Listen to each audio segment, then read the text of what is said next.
When England Contracting arrived on this parking lot project in Murfreesboro, Tennessee, they would have 15,000 feet of curb and gutter, including 43 islands. The islands would have radii from 2.5 to 4 feet, and there was no string line in sight because they were using their TopCon millimeter GPS system for the first time with their new GOMACO GT3600 with G+ controls. 20 years of looking at string line and there's none there. That's a big change. The first day, they completed 16 islands.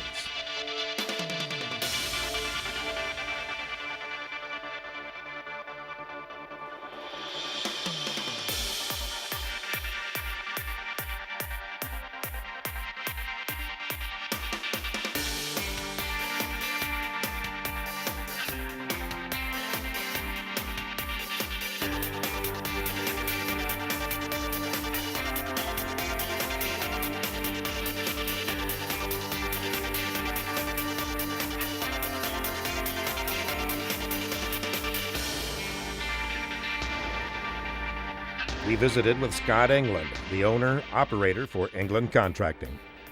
The 16 islands I done yesterday would have probably took a day and a half to string, and then a day of pouring. So 2.5 days and 16 islands, and we did it all in one day. Scott said that each island would have taken about 25 stakes, and it was nice not having the stake and string line management.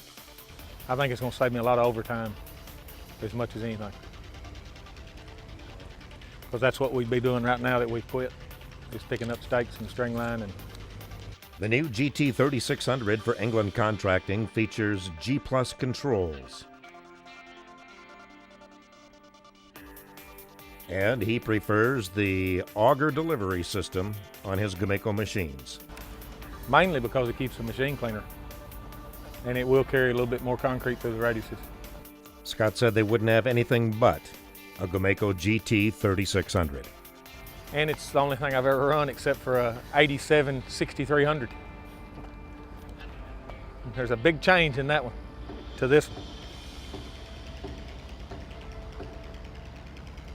And the fact I've got two of them, and somebody running the other one, I know pretty much everything there is to know about the 3600, so if they have a problem, I can kind of troubleshoot it a little bit.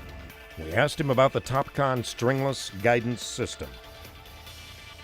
The operation part of it is pretty easy to catch on to. It's the setup and the building the models and loading all this stuff compared to running it. He said the TopCon system with the G+ controls does it better than string line. I think that's because you can't set your string as perfect an arc as the GPS is telling it to turn it. Billy Price with Roper Laser, the TopCon dealer, said they used the same model as the dirt contractor. No, actually we're using the model that the dirt contractor is using here, and the same model that the asphalt guys, the rock guys are using. So we're all on the same page. All I did was actually create the steering alignments for the paper. And that really takes, one of those things takes me about 3 minutes to do. So it's not a big deal. Brian Lingabardo with TopCon was on the job site for support. Yep, so on the 3600 G+, we have our millimeter GPS system. So it's using a combination of GPS and our millimeter GPS technology. So steering is coming from GPS, and then we're augmenting the vertical accuracy through the millimeter GPS laser. This is what gives us our 2 to 3 mil accuracy, which is required for most concrete paving applications. The GT3600 features all-track steering, which makes the tight radii possible. So without having the all-track steering, and then with our steering algorithms and all the other stuff that we're doing between the G+ system and our system, we're able to accomplish some really tight radius and curves that, as Scott had said, may not even be possible with string lines. So He said the millimeter GPS and the G Plus controls make an integrated system for machine guidance. GOMACO has a 3D team dedicated to this application as well as we do, so getting things accomplished and done has been fairly straightforward. Scott England said the new system has put the fun back in slip forming.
Scott England said on that first day they pulled up to the job site and took off slip forming. So I would have had 2.5 days stringing, where since we've pulled up, I've had 2.5 days of pouring. How many islands did you do yesterday? 16. This has been a performance report with England Contracting on the GOMACO GT3600 in Murfreesboro, Tennessee. GOMACO, the worldwide leader in concrete paving technology.